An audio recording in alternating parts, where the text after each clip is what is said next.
So, kuya, nakakita ka na po ba ng tilapia sa UST? Example, kuya, watch me web, watch me nini. Hindi, wag na po. Ako yan.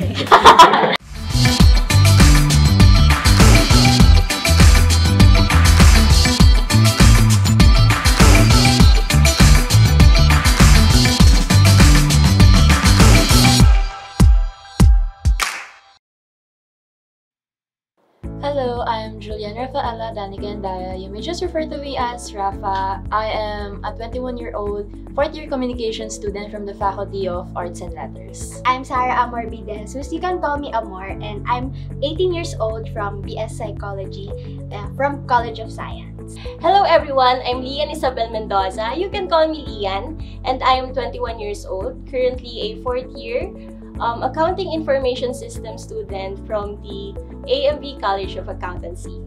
At ako naman po si Lord Lisa Hagon, 35 years old and almost 14 years na pong security guard dito sa UST.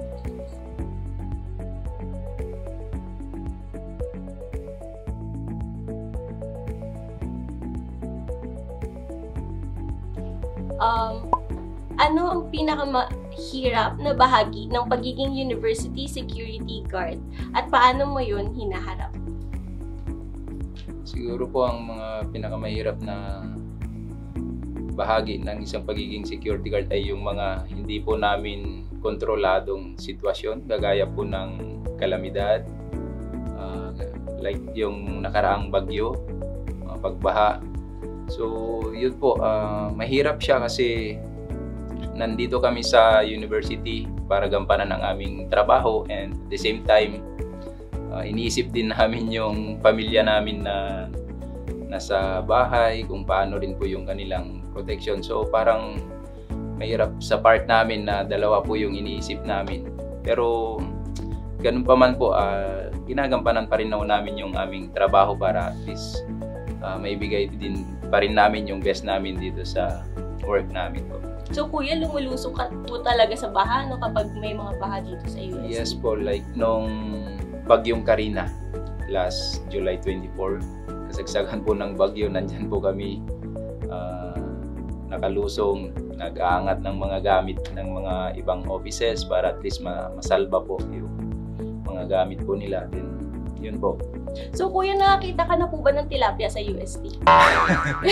Tilapia? Kasi po nakakita po ako ng mga ganong post na meron pong mga tilapia talaga sa UST. So may mga na-encounter ka na ba na ganon, kuya? Yes po, and mostly po yung hito. Hito, marami po. Sige kuya, ikaw naman po. So, anong encounter ang nagturo sa iyo tungkol sa mahalagang papel na ginagampanan ng mga security guard sa ating universidad? Since grade 7 po kasi, nandito na po ako sa UST. And syempre po, as grade 7, sobrang makulit po talaga yung mga bata. Tapos, usually po, nag-stay po kami after class para po mag-practice. And then, minsan po, merong mga nawawalang gamit, ganyan. And then, lumalapit lang po talaga kami sa guard noon sa Albertus. Kasi I'm from EHS po eh. So, yung guard po sa Albertus noon, siya po talaga yung laging nagpapahanap na, "Be, tawagan niya yung maintenance. I-refer kita sa maintenance." Ganyan. Baka may nakita silang ganito, ganyan. Tapos minsan, nagtatanong lang talaga ako sa kila ate guard kung, "Ate, dumaan na po ba yung prof namin? Kasi late na po ako." So, sobrang helpful po talaga nila ate guard. And doon din po ako napalapit sa mga security guard. So, that's 2015 pa po. Sa experience mo sa campus, ano ang madalas na palusot ng mga estudyante kapag nakakalimutan nila na sundin ang university rules at decorum? Hindi po sila aware sa rules. So, bilang isang security guard po, trabaho din po namin na ipaalam sa kanila na kung ano yung rules sa ganitong building, sa ganitong lugar, kapag may mga activities po tayo. So, yun po, ini-explain po namin sa kanila na kailangan natin itong sundin, kailangan natin itong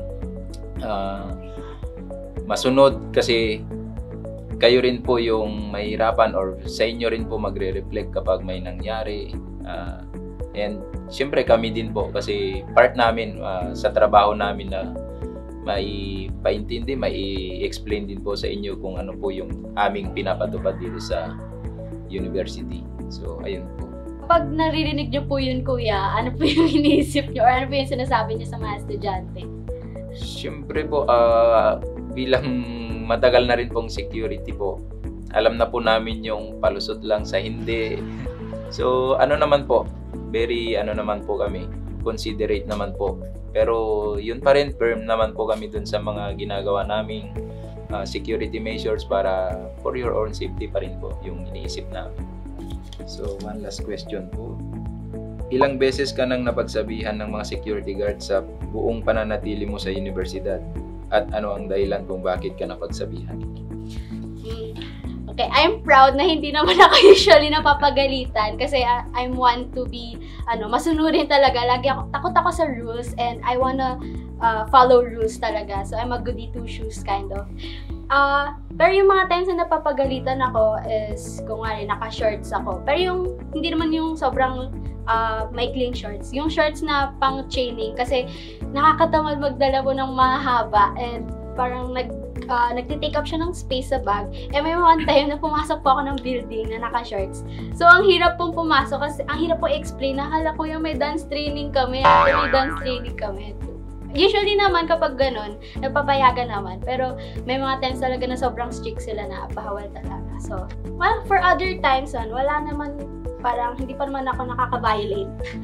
Siguro na-violate lang ako kapag shoes, ganyan. Or kapag mga damit na Pero for the most part, I always try to follow the rules. Kasi ang hassle din kasi mapagalitan, ang hassle din mag-logbook na hindi ka sumunod, ganyan. So, para kung ayaw nyong ma-hassle, guys, sumunod na lang kayo sa mga guidelines. Say. Ayan, Kuya, kung may dadagdag kang patakaran para sa mga estudyante, ano ito? Siguro isa po sa mga patakaran na pwede naming idagdag bilang isang security guard ay yung naobserbahan namin sa ngayon na hindi pagsunod sa tamang tawiran at saka daanan. Kasi although marami po sa dami ng population natin dito sa university, naintindihan po namin yun na minsan may peak hours tayo na sobrang crowded sa isang area, hindi nasusunod. Pero siguro maganda po na bilang isang estudyante, tumasyan, alam po natin sundin yung tamang tawiran at saka yung tamang daanan para maiwasan natin yung mga aksidente sa daan. Sorry na lang din po kasi kasama ko din sa hindi natin. Tamang tawiran. Isa pa pong tanong, bilang estudyante, ano ang mga karaniwang assumptions or perception mo tungkol sa mga security guard sa campus? Kapag nakakakita ko ng security guard, iniisip ko, papayagan niya kaya ako pumasok pag nakasecurity. Yun yung una pumapasok sa isip ko. Yun po yung pinaka parang perception ko pag nakakita ako ng security guard. Like, okay, yung security guard ba na to? Strict ba to? Or someone na mapapag-usapan na papasukin ako pag naka-civilian ako, ganun. Yes, it's not a good example. Huwag niyo ako gayahin. Sumunod tayo sa dress code, guys. Naka-uniform tayo, unfortunately. Ayun. Ganun. On behalf of Tomasians, na lang din siguro, thank you for keeping the campus safe. Thank you for adhering to the school guidelines and policies. And kahit minsan di kami nasunod, we're so sorry for that. Thank you pa rin po kasi you're trying your best na maging lenient sa amin as much as our circumstance would allow it. And thank you so much din po, Kuya, kasi feeling ko po hindi po ako magiging safe na lumakad dito sa university without you po, without the guards in the university. On behalf of my co-students din, we are so thankful even though minsan hindi po namin nasasabi. Sobrang nagpapasalamat po kami sa ginagawa nyo kasi kung wala po kayo, wala po kami, hindi po kami magiging safe. Thank you po. So, thank you so much, Kuya. Thank you so much po. Thank you po, Kuya. Thank you po. Example, Kuya, watch me web, watch me nene. Wag na po. Wag na po. Cut na po yan.